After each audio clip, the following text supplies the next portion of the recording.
Pada bagian kali ini, kita akan belajar mengenai momen gaya yang ditimbulkan oleh gaya magnet. Ya, jadi di sini momen gaya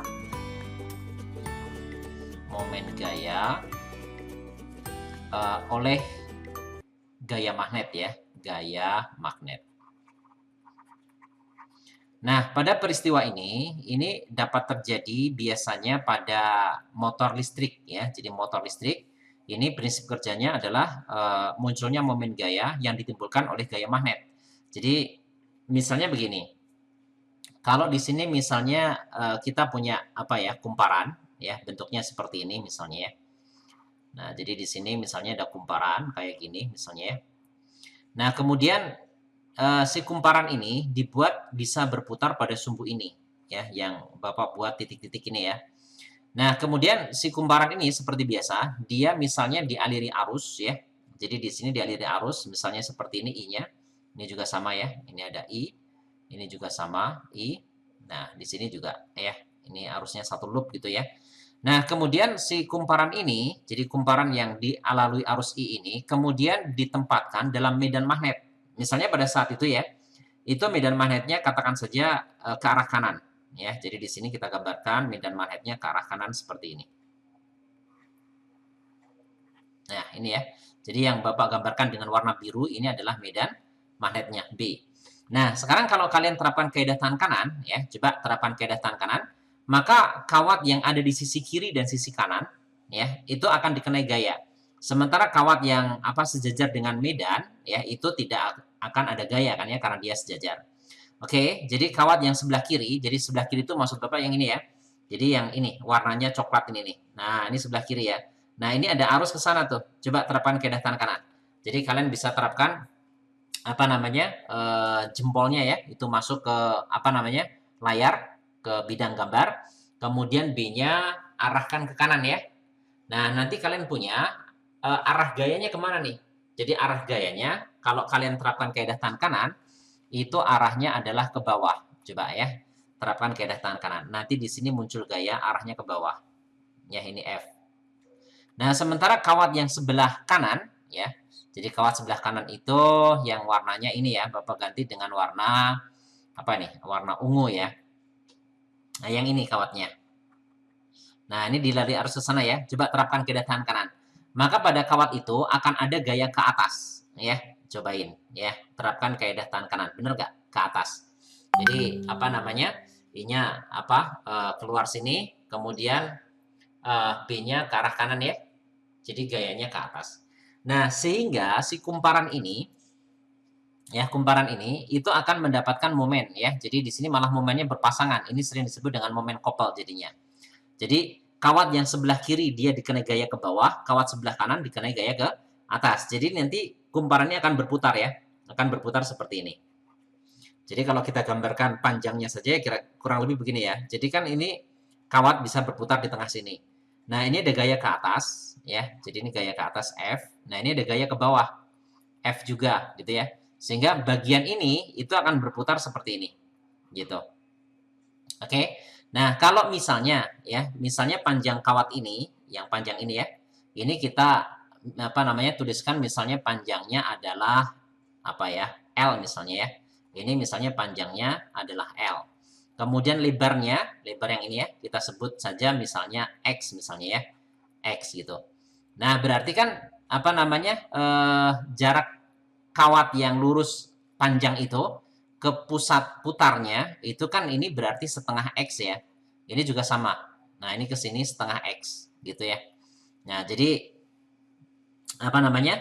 titik ini kita sebut saja misalnya ini titik A lah ya, misalnya titik A. Nah, titik A itu yang ini maksudnya. Nah, ini titik A nih. Di situ titik A-nya. Ya. Jadi ini setengah X, di sini setengah X. Nah, jadi kalau kita hitung momen gaya totalnya, jadi sigma tau-nya tentu saja adalah di sini ada 2 ya. 2 dikalikan dengan setengah X dikalikan dengan F. Kan gitu jadinya. Atau sama aja dengan berapa? Ya, X dikalikan dengan F. Nah, sekarang F-nya itu kan munculnya dari kawat yang dialiri arus dalam medan magnet. Kalian masih ingat? Jadi di sini F-nya itu kan bisa dinyatakan dengan I dikalikan dengan L dikalikan dengan B dikalikan dengan sin theta ya. Jadi sin theta. Jadi tetanya itu kan apa namanya arah antara L dengan B-nya ya. Dalam kasus ini kalau posisinya seperti ini apa namanya 90 derajat kan ya. Nah, tapi ini bisa berubah kalau dia berputar. Nah, nanti kalau kita coba susun kembali, ini kan bisa dituliskan begini. I dikalikan dengan X kali L. Dikalikan dengan B sin theta. Nah, kalau kalian coba ingat di sini, ada X dikali L. Itu kan seperti panjang kali lebar kan ya. Jadi ini sebenarnya adalah luas kumparan. Ya, luas kumparannya segitu. Jadi nanti sigma tau-nya ya bisa kita tuliskan begini. Berarti I dikalikan dengan A, dikalikan dengan B, dikalikan dengan sin theta. Nah, kalau misalnya di sini ada apa namanya n buah lilitan, jadi di sini bila di sini terdapat ya, terdapat ada n buah lilitan ya, n lilitan. Nah, di sini kita bisa tuliskan bahwasanya nanti apa namanya momen gaya totalnya itu akan menjadi n dikalikan I dikalikan A dikalikan B ya, sin theta. Nah, ini adalah momen gaya total yang muncul di dalam kumparan dengan n lilitan. Jadi n di sini adalah jumlah lilitan. Gitu ya. Oke, bisa dipahami. I-nya kuat arus biasa, kemudian A-nya luas ya. Luas kumparannya tadi, B-nya medan magnet. Oke ya.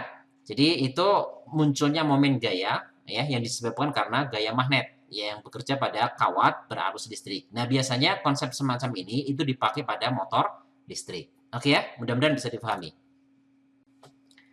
Sekarang kita lihat contoh ya. Kita lihat contoh di sini ceritanya adalah sebuah kumparan 4 persegi panjang dengan ukuran 24 cm dikalikan dengan 10 cm ya. Ini kita dapat luas ya.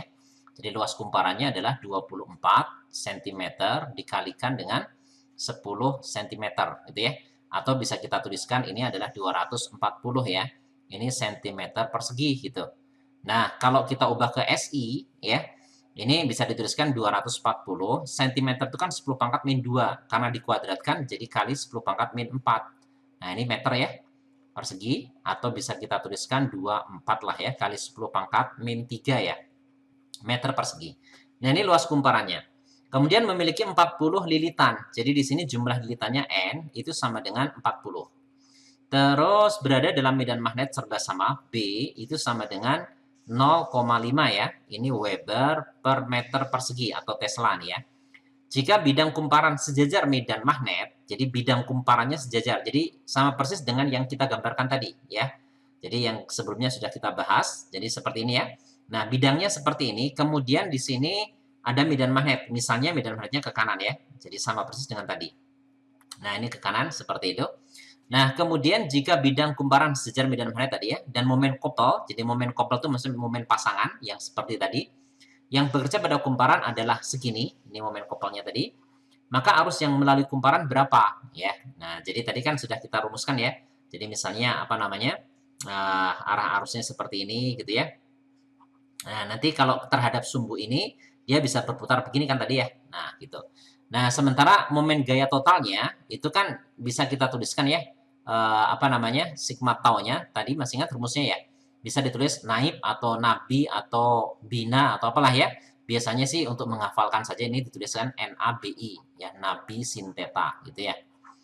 Nah, jadi di sini nanti kalian tinggal masukin aja. Nah, yang perlu diingat di sini sin tetanya kalau posisinya seperti itu ya. Jadi theta itu kan kalau sudah menjadi kumparan itu bisa diukur terhadap ini normal ya. Jadi terhadap normal. Ini kan normal ya. Jadi ini normal dari bidang kumparan itu. Jadi nanti 90 derajat ya. Jadi sin 90 derajat itu nilainya 1. Jadi kita ini apa namanya?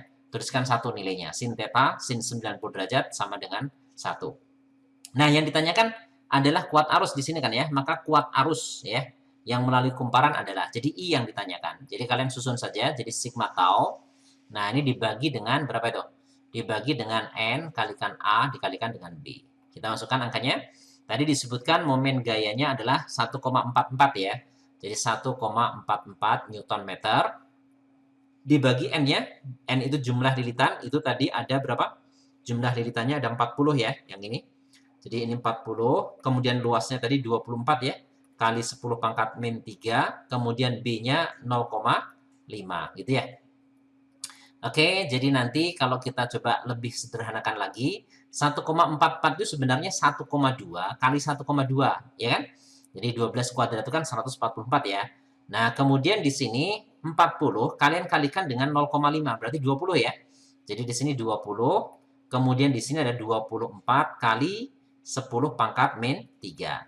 Nah, jadi kalau misalnya ini min 3-nya kita naikkan ke atas ya, kalian nanti bisa tuliskan begini, 12 kali 120 jadinya ya. Karena min 3 kalau naik ke atas kan jadi positif ya. Jadi ambil ke sini 1 kalikan 10, ini kalikan 100 jadinya. Jadi nanti begini dibagi dengan 20 kali 24. Nah, kita sederhanakan saja di situ ya. Jadi 12 dengan 24, sisa 2 di sini. Jadi nanti ini 120 dibagi 20 itu kan berapa? 6 ya. 6 bagi 2 itu sama dengan 3 ya. Jadi 3 ampere. Ya, jawabannya 3 ampere. C ya jawabannya ya. Oke, jadi sederhana seperti itu. Mudah-mudahan bisa dipahami ya.